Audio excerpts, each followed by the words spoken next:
Bismillah, walhamdulillah, wassalatu wassalamu ala rasulillah. Assalamualaikum warahmatullahi wabarakatuh. Salam muhibah. Anda sedang menyaksikan Fikrah. Hakikatnya fikrah itu sendiri merupakan output daripada satu proses yang kita menyebutnya sebagai fikir.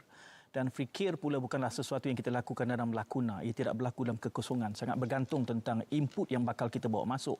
Begitu juga harus dirujuk kepada sumber yang muktabar, yang memungkinkan agar apa juga bentuk pemikiran itu sejajar dengan nilai dan naluri Islami. Dalam rempuhan dunia tanpa sempadan pada hari ini, tentulah elemen islah fikrah itu merupakan sesuatu yang harus kita lakukan berulang kali. Mungkin menjadikannya sebahagian daripada realiti hidup baru kita, melihat kepada realiti konteks yang sentiasa berubah dengan input-input yang begitu mencabar. Justru istimewa sekali Fikrah pada kali ini kami bawakan tetamu yang berhormat Senator Dr. Zulkifli Hasan, Menteri di Jabatan Perdana Menteri Hal Ehwal Agama, bersama di studio waktu ini secara langsung. Assalamualaikum. Waalaikumsalam warahmatullahi wabarakatuh. Terima kasih Doktor kerana sempat untuk menemani kami di sini Fikrah. Saya ingin memulakan dulu. Doktor ada menulis sebuah buku yang telah pun kami pernah telaahkan. Revolusi intelektual, dan saya nak kaitkan itu dengan islah fikrah, kerana intellectually semua seperkara, fikrah juga seperkara, dan perlu saya garis bawahkan buku itu ditulis sebelum doktor menjawat, yang berhormat doktor menjawat jawatan ini.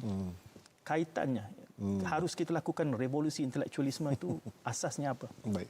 Assalamualaikum warahmatullahi wabarakatuh. Terima kasih Tuan Syed, terima kasih RTM kerana mengundang saya untuk rancangan Fikrah pada hari ini. Tajuk pada hari ini adalah sangat-sangat menarik, berbicara tentang islah fikrah. Sebenarnya Tuan Syed, saya telah menulis siri tentang islah fikrah ini. Yang pertama, saya menulis travelogues, Islam di Barat, Muslim di Timur, untuk memberikan satu islah fikrah terhadap sudut dimensi cara berfikir umat Islam, khususnya di Malaysia. Kemudian saya menulis revolusi intelektual, siri kedua, dan siri ketiga saya terbitkan Minda Masa Depan Strategik. Jadi buku ini adalah untuk menceritakan tentang bagaimana pentingnya selain daripada kita melakukan transformasi dalam bentuk yang material, teknologi, tetapi yang paling penting adalah bagaimana kita dapat membentuk pemikiran yang dinamik dan progresif untuk membina negara kita. Jadi di situ mungkin kepada khalayak sosial, doktor, islah fikrah tu satu makanan perbincangan harian mungkin, tetapi kepada audiens kita bila kita mengatakan islah fikrah harus dimurnikan pemikiran, apa yang harus dilakukan, mengapa perlu dilakukan? Baik. Yang pertama, istilah islah itu, istilah islah itu ada beberapa perkataan istilah yang sama. Ihya, kemudian ada sahwah, ada nahdah, kemudian ada tajdid dan islah. Tetapi kita menggunakan kalimah islah itu kerana di dalam Al-Quran, di dalam surah Hud ayat 88, Allah SWT menggunakan kalimah al-islah. In uridu illal islah mastata'. Jadi kita menggunakan perkataan itu adalah untuk transformasi, untuk hijrah, untuk menambah baik dan juga melakukan perubahan. Baik.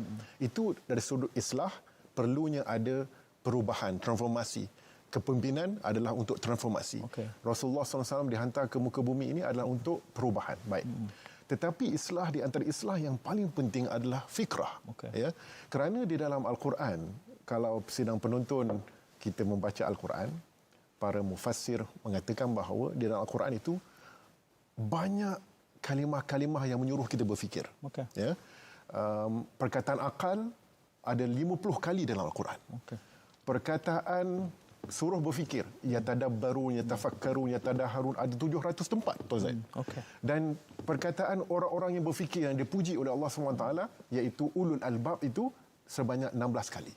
Ini bermakna dalam Al-Quran itu menyuruh kita berfikir dan membentuk fikrah yang terbaik.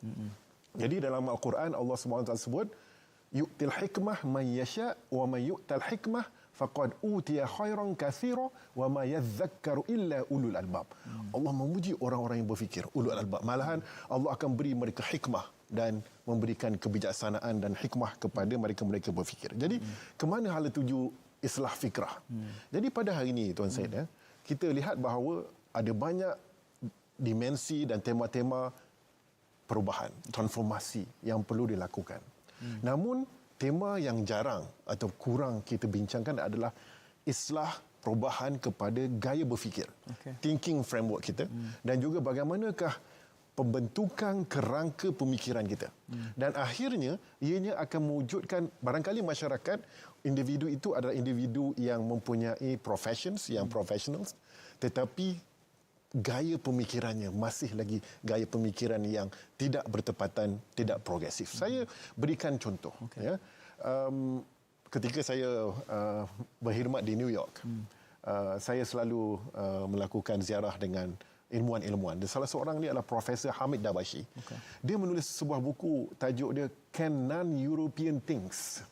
Dia kata di antara masalah sekarang ni adalah non-Europeans berada dalam keadaan yang merasakan inferior, tidak boleh berfikir.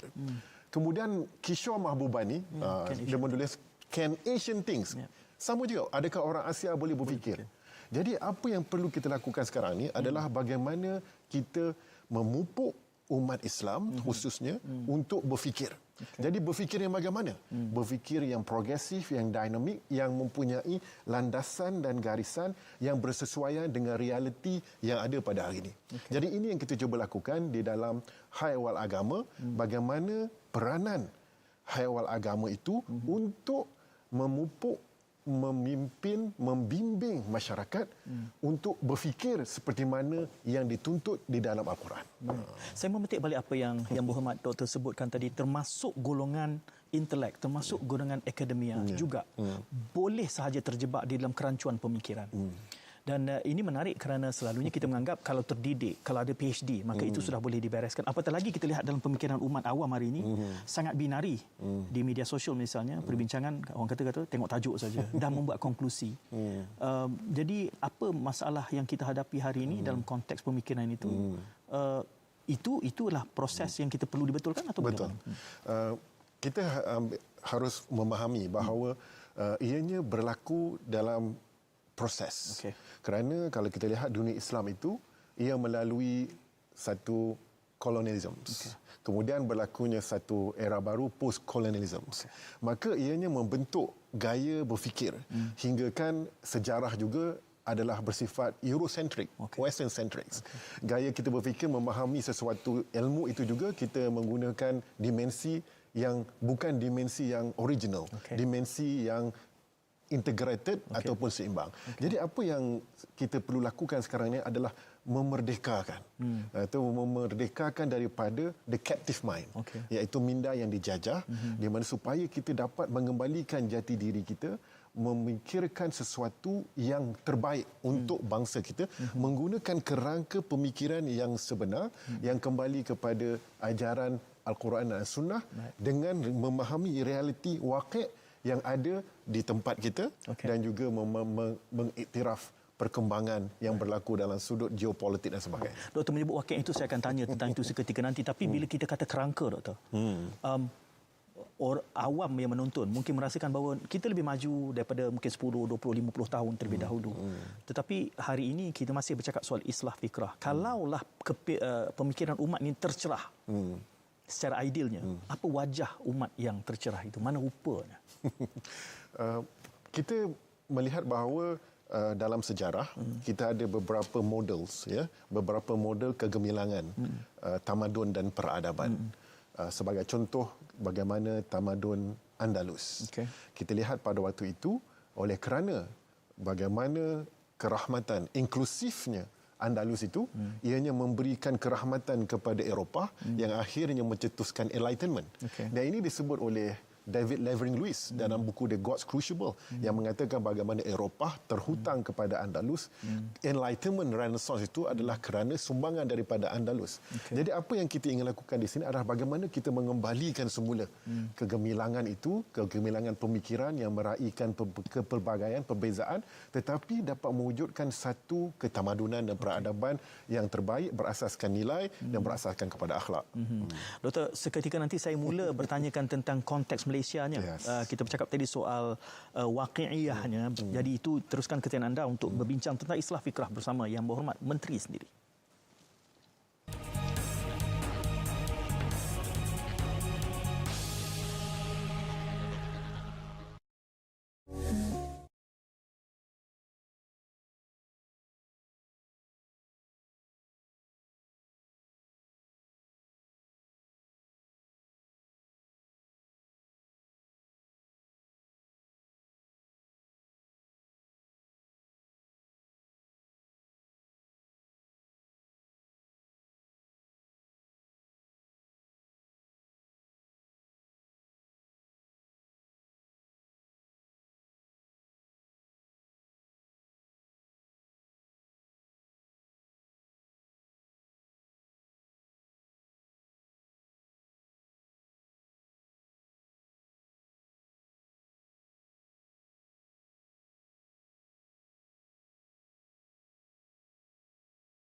Ini adalah fikrah dibawakan secara langsung kepada anda dan tetamu saya pada waktu ini adalah Yang Berhormat Senator Dr. Zulkifli Hasan, Menteri Jabatan Perdana Menteri. Kita membicarakan tentang islah fikrah telah dibicarakan di peringkat awal kerangkanya, bentuk-bentuknya.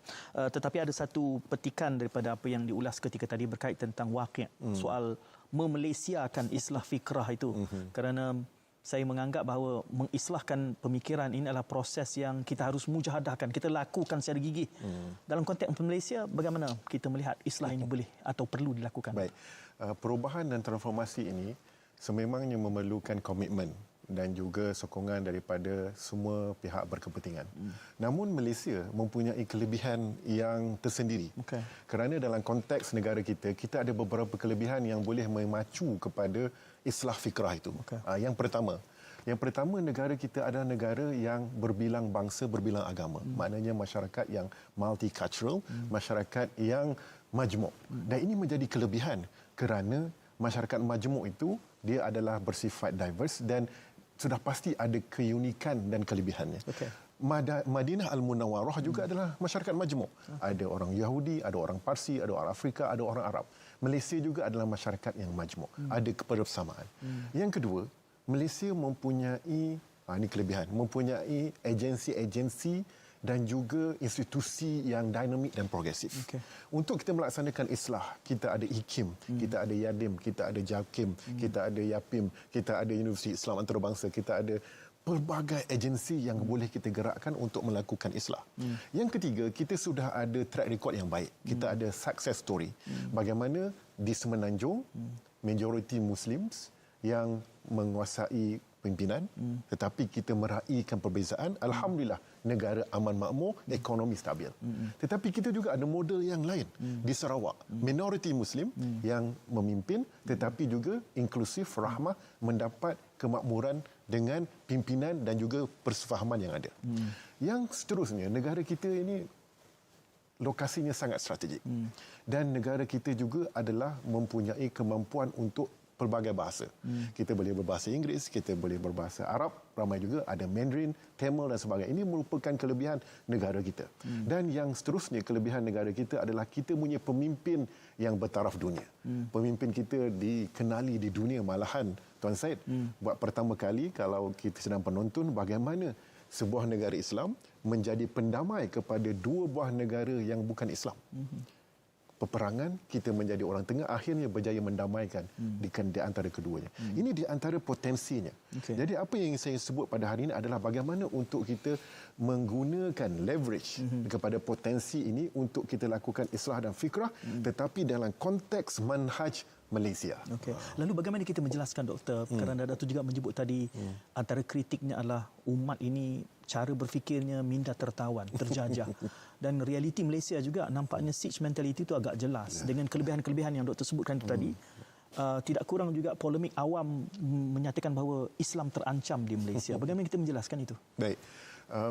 Apabila adanya satu naratif yang pada saya sebenarnya ianya syarat dengan motif politik untuk mendapatkan sokongan. Tetapi kita ingin berlaku jujur pada hari ini bagaimana naratif yang sebenar berdasarkan fakta, data dan juga realiti yang ada pada hari ini.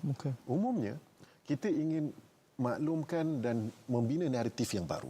Kita bukan lagi bicara Islam terancam, Islam diskriminasi, tetapi kita ingin memaklum dan mewawarkan kepada seluruh rakyat Malaysia bahawa Islam subur dan mekar di bumi Malaysia. Kita boleh buktikan dengan pelbagai data dan statistik. Ya. Dan ini sangat jelas bagaimana komitmen kerajaan, bagaimana agensi-agensi menggalakkan pelbagai program-program yang menegakkan syiar-syiar Islam yang ada di negara kita. Malahan, kalau kita lihat kepada statistik data peruntukan untuk Islam juga semakin meningkat. Daripada 1.5 kepada 1.9 bilion, kepada 2 bilion, kemudian naik kepada 2.6 bilion. Pendidikan Islam sebelum ini 150 juta tahun lepas, tahun ini naik 200 juta. Allowance kita kepada imam, bilal, kepada guru takmir, kepada guru kafar, semua itu menunjukkan bahawa kerajaan sangat-sangat committed dan ini kita boleh lakukan. Yang perlu kita suntik adalah bagaimana untuk memasukkan fikrah yang dinamik, progresif Islam yang sebenar kepada masyarakat khususnya umat Islam. Dengan hujah yang Doktor bawakan itu sangat meyakinkan seharusnya, tetapi jika kita sandingkan dengan sentimen yang ada semasa, kelihatannya ada sentimen minda tertawan itu. Bererti inilah islah fikrah yang di bawah kepimpinan Doktor ingin lakukan agar kita sudah mempunyai beberapa kejayaan yang bukan hanya diiktiraf di peringkat nasional maupun di peringkat antarabangsa. Tetapi yang paling penting pada hari ini adalah untuk melakukan islah fikrah kepada keseluruhan ataupun majoriti umat Islam di Malaysia ini agar kita dapat mempertontonkan keindahan Islam yang sebenar. Itulah yang kita cuba lakukan, di mana apabila kita bicara tentang konteks dalam pendekatan kerangka pemikiran Islam, kita laksanakan program wasatiyah. Kerana di dalam konteks peradaban ketamadunan, wasatiyah itu adalah menjadi pokok kepada peradaban, iaitu kesederhanaan dan juga mengiktiraf perbezaan. Selain daripada itu, kita juga ingin mengajar kepada masyarakat manhaj Malizi, iaitu apabila kita berbicara tentang aspek isu krisis dasar dan sebagainya, kita mesti memahami maqasidnya. Jadi kita ingin membawa satu fikrah maqasidi. Malahan sekarang ni kita bicara tentang sahwah maqasidi, iaitu kebangkitan maqasid, iaitu kita memahami bahawa ini hukumnya, tetapi apakah implikasinya, syariat, tujuannya di sebalik itu. Itu yang kita cuba lakukan, di mana islah fikrah itu untuk membentuk pemikiran kerangka thinking framework masyarakat. Mereka memahami Islam itu dengan maqasidnya, dengan wasatinya dan juga dinamik dan progresif. Doktor ada menyebut tentang institusi dan kita tidak juga harus mengesampingkan hakikat bahawa mungkin Malaysia antara sebilangan kecil negara yang meletakkan Islam sebagai agama persekutuan, termasuk dengan institusi yang saya sebutkan itu tadi. Bagaimana institusi ini seharusnya boleh memacu islah fikrah dalam konteks Malaysia? Keunikan di negara kita, kita mempunyai ekosistem institusi dan agensi hewal agama yang menyeluruh. Dari segi aspek dakwah, kita ada Yayasan Dakwah Islamiah Malaysia, kemudian kita ada bahagian dakwah JAKIM dan juga ada NGO, NGIs. Kemudian dari segi aspek media, kita ada Hijrah, kita ada IKIM, kita ada bahagian penyiaran JAKIM dan sebagainya. Dari sudut ekonomi Islam, kita ada YAPIM, kita ada Bank Islam, kita ada pelbagai institusi. Dari sudut pendidikan, education, kita ada Universiti Islam, kita ada universiti sebagainya. Dan juga dari sudut pemikiran, kita ada IKIM, kita ada IAIS. Jadi ini bermakna kita mempunyai ekosistem, agensi dan jentera yang sangat-sangat berpotensi untuk kita merakyatkan pemikiran islah fikrah ini. Tetapi sekarang ni apa yang kita cuba lakukan, Tuan Syed, adalah bagaimana kita ada content mapping. Bagaimana untuk kita ada blueprint, iaitu satu grand design. Membentuk pemikiran masyarakat menerusi pembinaan fikrah yang dinamik ini daripada pelbagai dimensi. Ekonominya, pendidikannya, teknologinya, even dari aspek hiburannya, dari aspek sukannya. Jadi ini yang kita cuba lakukan, tetapi ianya memerlukan masa dan juga memerlukan kekuatan kebijaksanaan untuk melakukannya. Bila cakap soal masa ni, dalam konteks kalau baca secara politik, Madani ini ada dalam lingkungan setahun setengah. Adakah itu julat masa yang wajar, memadai, ataupun kita bercakap soal jangka masa yang lebih panjang? Baik. Kita perlu realistik kerana untuk melaksanakan islah fikrah ini sudah pasti ia memerlukan satu jangka masa panjang dan jangka masa pendek. Tetapi sebagai pemimpin, kita perlu menyantuni realiti yang ada pada hari ini. Kita perlu menyantuni permasalahan dan isu yang berlaku. Dalam masa yang sama, kita juga berbicara tentang masa depan. Yalah, statesman, dia tak fikir tentang election, dia fikir tentang next generations. Tetapi apa yang kita lakukan sekarang ini, Tuan Syed, di peringkat Jabatan Perdana Menteri Haiwal Agama, kita sudah mempunyai blueprint tersebut. Ada jangka masa panjang, ada jangka masa pendek. Baik, kita akan perdalam nanti, Doktor, sejurus selepas kita berjeda seketika, termasuk melihat bagaimana elemen syariah itu dalam kerangka mahkamah ini harusnya menyantuni elemen untuk islah fikrah. Teruskan kesetiaan anda bersama kami.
Anda sedang menyaksikan Fikrah dibawakan secara langsung dari Kota Media Angka Sepuri dan menemani saya adalah Yang Berhormat Menteri Agama.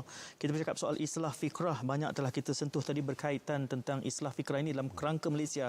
Manhaj Malaysia yang disebutkan itu tadi atau pendekatan ala kemalaysiaan. Satu yang menarik juga di Malaysia ini misalnya kita ada satu sistem mahkamah. Ada orang mengatakannya dualism. Ada mahkamah sivil dan ada mahkamah syariah. Betul. Itu unik di waktu yang sama juga menjadi satu cabaran. Tapi bagaimana mahkamah ini boleh kita perkasakan agar islah kerana sifatnya syariat itu luas. Betul. Apa pengalaman? Baik, saya berlatar belakangkan undang-undang, syarah undang-undang. Jadi sememangnya saya sudah menulis banyak makalah-makalah dan mengkaji tentang sistem perundangan di Malaysia, syariah dan juga civil. Baik. Pertama yang kita lakukan adalah kita tidak ada apa-apa contradictions. Kita cuba melakukan pendekatan kita adalah pengharmonian. Ya, pengharmonian di antara undang-undang sivil dan syariah dan cuba untuk memperkasakan lagi perundangan sistem perundangan syariah. Baik, apa yang kita lakukan Tuan Syed ya? Kita ingin melakukannya secara menyeluruh. Iaitu holistic approach ya. Jadi kita melihat semua komponen sistem perundangan syariah itu perlu diperkasakan secara concurrent, secara serentak. Kita tidak mahu hanya satu bahagian kita perkasakan, bahagian lain kita abaikan. Apa yang kita lakukan? Baik. Yang pertama, kita melihat bahawa di antara perkara penting untuk memperkasakan perundangan syariah adalah insannya itu. Hakim, peguam syar'i, pegawai syariahnya. Apa yang kita lakukan adalah kita sekarang ini sudah pun menubuhkan Akademi Kehakiman Syariah Malaysia yang sudah pun melatih pegawai-pegawai syariah, hakim-hakim kita supaya lebih kompeten, professionals. Kalau kita nak meningkatkan, mesti mereka profesional, competence. Jadi Alhamdulillah Akademi Kehakiman Syariah sudah pun beroperasi. Ini memberikan satu anjakan baru kepada perundangan syariah itu sendiri. Yang kedua, untuk meningkatkan lagi sistem perundangan syariah dan kita beri mereka kompetensi adalah dari segi gaji mereka, dari segi bagaimana skim mereka. Jadi sekarang ini kita sedang membuat kajian dan sekarang di peringkat akhir iaitu kajian saraan hakim syar'i ke arah penubuhan Suruhanjaya hakim syar'i. Jadi ini merupakan satu pada saya lah merupakan satu usaha yang sangat-sangat kukuh yang tidak dibuat sebelum ini. Baik. Hakim dah naik gaji ataupun kemudian kita lihat dari aspek mahkamah. Jadi mahkamah syariah pada hari ini ada 3 tingkat iaitu mahkamah rendah, mahkamah tinggi, mahkamah rayuan. Sedangkan mahkamah civil, mahkamah magistrate, session tinggi, rayuan ada federal court. Jadi kita nak meningkatkan lagi. Sekarang ni kita sudah gerakkan untuk menambah satu lagi mahkamah. Mahkamah rendah, tinggi, rayuan dan juga mahkamah utama. Ini maknanya kita mengangkat mahkamah itu. Setelah kita mengangkat mahkamah, kita juga sekarang ini adalah untuk memperkemas dan memperkukuhkan lagi undang-undang itu sendiri. Iaitu substantive law dan procedural law. Sekarang ini kalau saya bersama-sama dengan pakar-pakar kita, kita meneliti bahawa seluruh negara kita ada lebih 400 enactment. Macam mana kita boleh menyeragam, mengharmonikannya dan memperkukuhkan lagi. Jadi sekarang apa yang kita lakukan adalah untuk menyeragam dan menjadikan ada satu model law, satu model undang-undang yang boleh diikuti oleh negeri-negeri. Ini merupakan langkah penyeragaman dan pengharmonian. Apa lagi? Sekarang ini kita juga ingin memperkukuhkan lagi bidang kuasa undang-undang, jenayah dan sebagainya. Dan ini memerlukan satu komitmen yang besar. Dan ini telah pun dilakukan dengan sebaiknya dengan adanya kita punya jentera dan juga struktur organisasi. Di bawah MKI, kita ada Jawatan Kuasa Perundangan Islam Kebangsaan yang memantau, menyemak dan menyeragamkan. Kita juga ada Jawatan Kuasa Pakar dan di peringkat yang lain kita melakukan perbincangan dengan negeri-negeri dari masa ke semasa. Kalau perbincangan kita ni spesifik tentang reformasi mahkamah syariah, saya ada banyak soalan susulan. Tapi saya harus juga mengikat kepada kerangka fikrah ini. Kita bercakap soal islah fikrah. Kalau syariah itu mahkamah institusinya melengkapkan rukun Islam ni, saya melihat dunia sangat memandang tinggi kepada misalnya pengurusan haji kita. Baru ini ada satu anugerah. Bagaimana ketinggian profesionalism institusi sebegini sepatutnya boleh membuka pemikiran ke arah yang lebih tinggi untuk mengimarahkan lagi kehidupan Islami di Malaysia. Kalau bercakap tentang haji, alhamdulillah sememangnya Malaysia perlu berbangga kerana ini adalah salah satu daripada kejayaan negara. Bagaimana kita menjadi rujukan global dan kita dah menang 5 kali berturut-turut anugerah Labbaitum, anugerah pengurusan haji terbaik dunia. 5 kali berarti 5 tahun. 5 tahun berturut-turut. Dan sememangnya jemaah haji kita dan juga pengurusan tamu haji kita menjadi rujukan. Ke mana kita pergi akan sentiasa disebut sebagai the benchmark ataupun the gold standard for Hajj management di dunia. Bukan. Jadi apa yang kita perlu lakukan sekarang ini adalah bagaimana untuk kita menzahirkan dan memberikan satu contoh model kepada dunia bahawa negara kita mempunyai standard amalan yang terbaik di dalam pengurusan haiwal agama.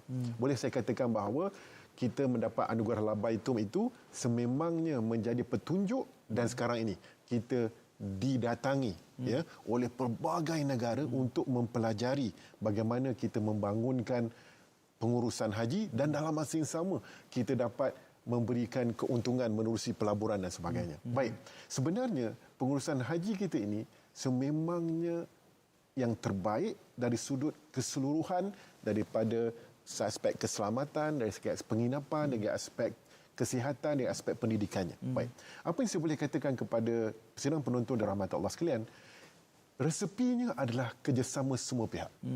Yang pertama, petugas haji kita, pengurusan haji kita. Dan yang paling besar pada saya, kejayaan anugerah Labaitum ini adalah Jemaah Haji Malaysia.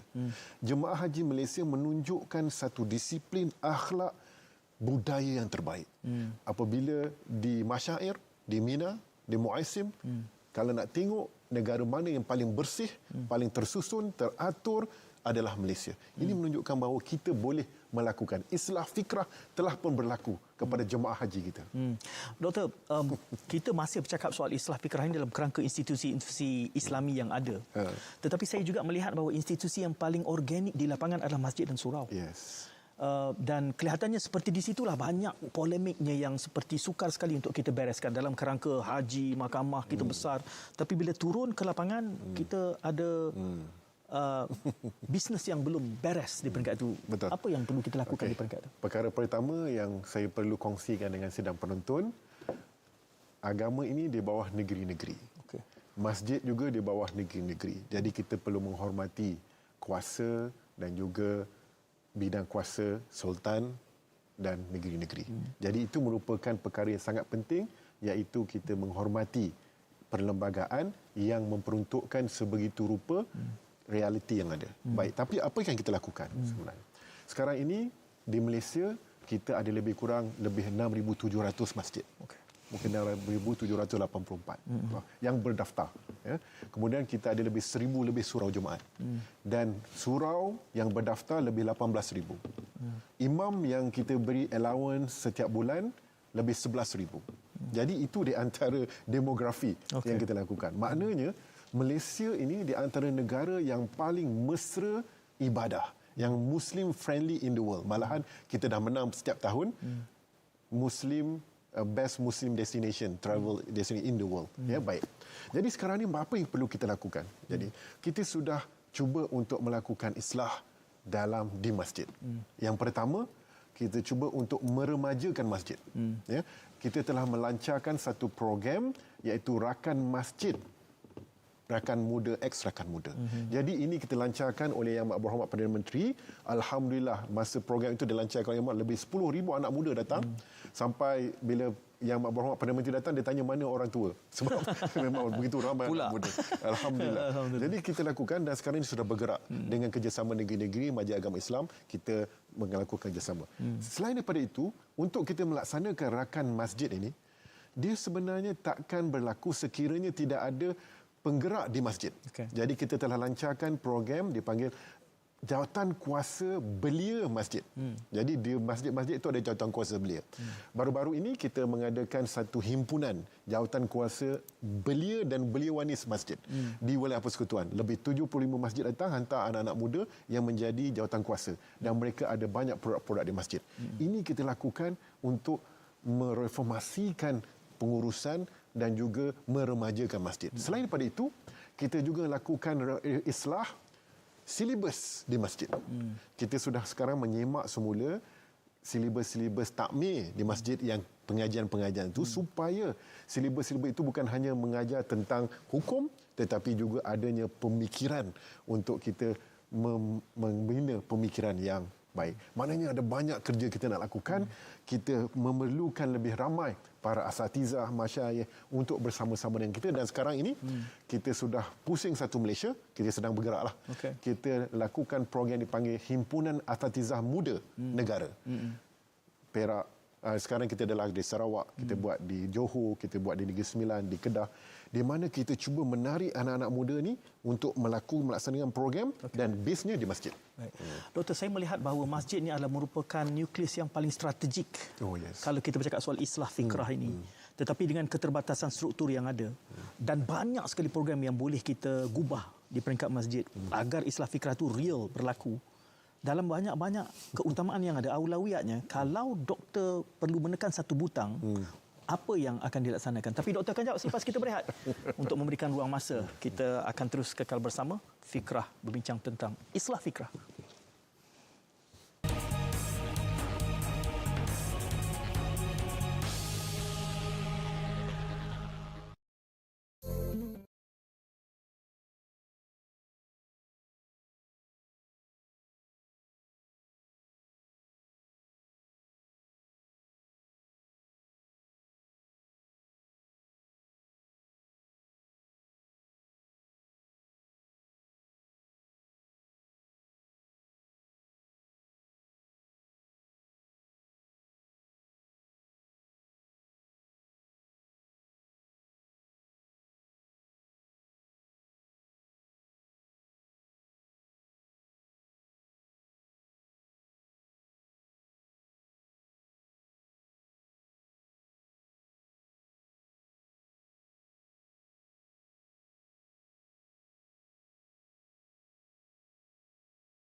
Ini adalah Islah Fikrah dibawakan secara langsung. Ini adalah fikrah. Tajuknya Islah Fikrah dibawakan secara langsung bersama Yang Berhormat Menteri Agama.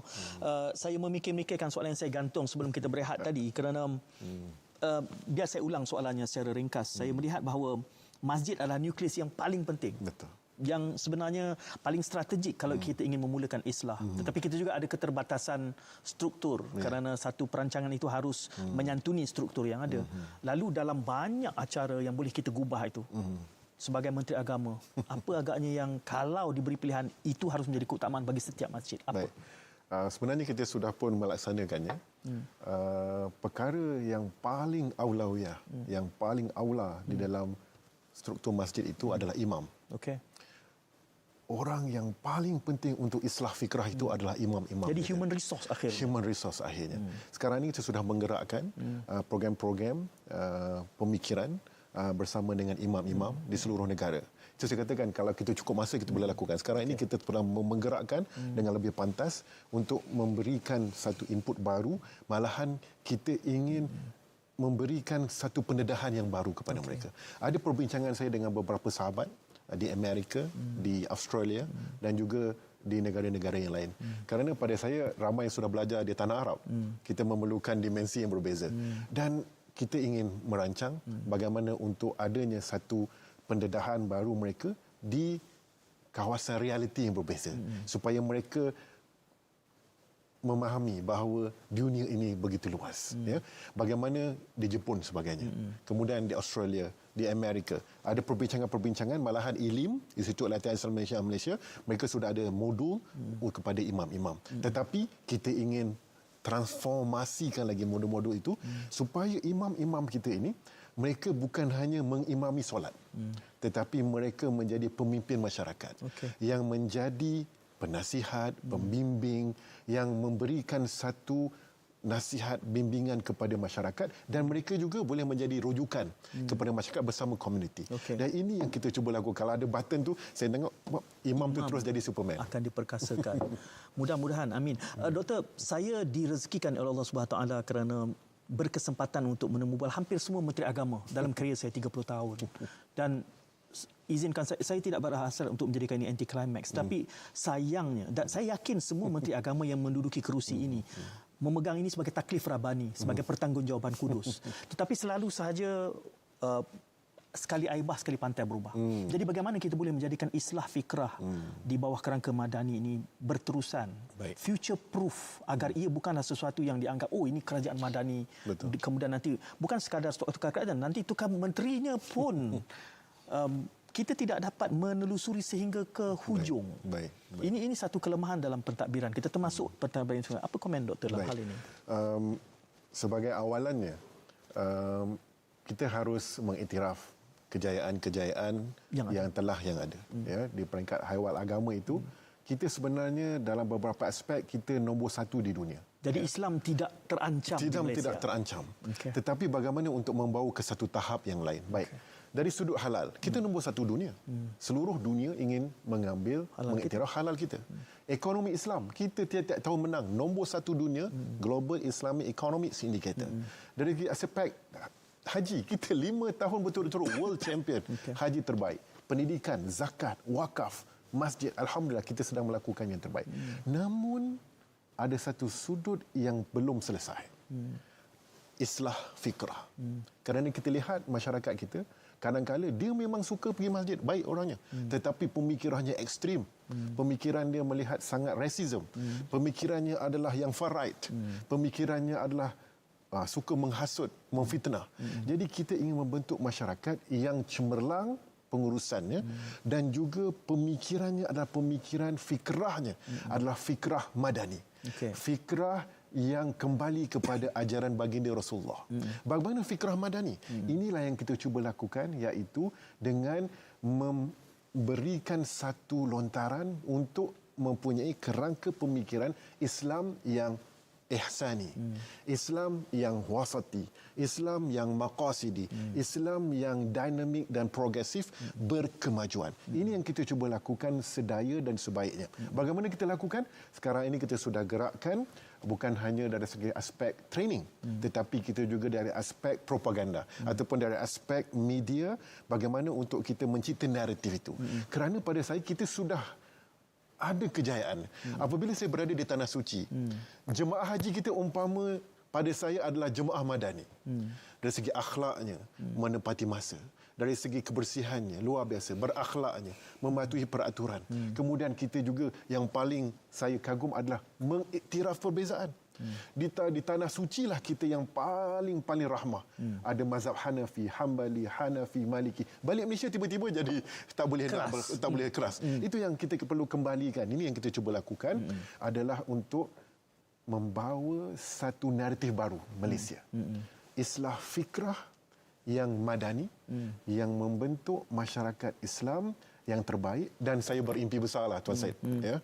Kerana di abad ke-21 ataupun di abad ke-15 Hijrah ini, oleh kerana wujudnya negara bangsa, kita tidak ada satu negara bangsa yang boleh menjadikan contoh negara Islam yang terbaik. Dan alhamdulillah kita mempunyai track yang baik, kita menuju ke arah tersebut. Moga-moga Malaysia boleh terpilih sebagai model negara Islam abad ke-21. Baldatun thayyibatun wa rabbun ghafur. Doktor, saya ingin membahagikan audiens saya kepada 3 kelompok yang mungkin tak ambil tahu pun islah fikrah atau tidak. Kelompok yang merasakan ada agensi, dan ada urgency. Dan ada satu lagi yang mungkin skeptik kerana ditandai pemikirannya dengan jalur-jalur politik misalnya. Apa pesan kepada yang mereka punya agensi ini yang menonton? Apa yang boleh mereka lakukan di peringkat individu dalam konteks islah fikrah ini? Saya melihat bahawa institusi ini memainkan peranan yang sangat penting kerana mereka mempunyai kelebihan, keistimewaan dan juga menjentera termasuk kelebihan teknologi untuk merakyatkan dan mengaruspadanakan pemikiran ini. Ini bermakna semua agensi perlu memainkan peranan dan masing-masing menggunakan kepakaran dan kelebihan mereka. Dan ini perlu dilakukan bukan hanya agensi-agensi. Ianya tidak akan berjaya. Ianya memerlukan kerjasama dengan organisasi masyarakat sivil. Perlu bekerjasama dengan sektor korporat. Kerana keseluruhan sektor ini perlu bergandingan untuk membentuk pemikiran islah fikrah yang sebenar. Kita sebutkan di awal tadi bahawa islah fikrah ini harus dibudayakan untuk kita sentiasa semak. Kalau ada satu perkara yang boleh membina ataupun dibudayakan untuk islah fikrah, apa dia? kita tidak ada pilihan melainkan budaya ilmu. Okey. Ya, budaya membaca, budaya berwacana, budaya tabayun, bukan tibayun. Budaya berdialog, budaya mengiktiraf perbezaan. Ya. Tetapi dalam masa yang sama, kita inginkan kesatuan dan perpaduan. Jadi benarlah mukadimah saya bangkitkan tadi bahawa akhirnya islah fikrah ini sangat terkait dengan input. Inputnya harus berkualiti, kemudian rujukannya harus muktabar. Prosesnya juga harus kita santuni kerana kita tidak boleh terus kepada konklusi tanpa kita bergerak mengikut jalur proses yang diadakan. Saya mengucapkan terima kasih kepada doktor dan seperti yang saya gambarkan tadi, saya merasakan bahawa ini satu usaha yang kita harus raikan tanpa kita meletakkannya dalam jalur kerangka denominasi politik apapun. Setuju. Dan saya juga menyebutkan, saya menganggap bahawa sesiapa pun yang memegang tampuk ini, mereka harus dan bahkan telah pun melaksanakannya dengan sebagai satu taklif rabani. Mudah-mudahan yang berhormat doktor terus diberikan kekuatan untuk menggalas tugas ini. Dan ini sebagai suatu amal jariah serta amal soleh yang menambah timbangan kita nanti di sana. Terima kasih. Yang berhormat doktor, terima kasih kepada semua yang menonton. Kita jumpa lagi insya-Allah dalam kesempatan akan datang. Assalamualaikum. Salam hibah. Ini adalah Fikrah.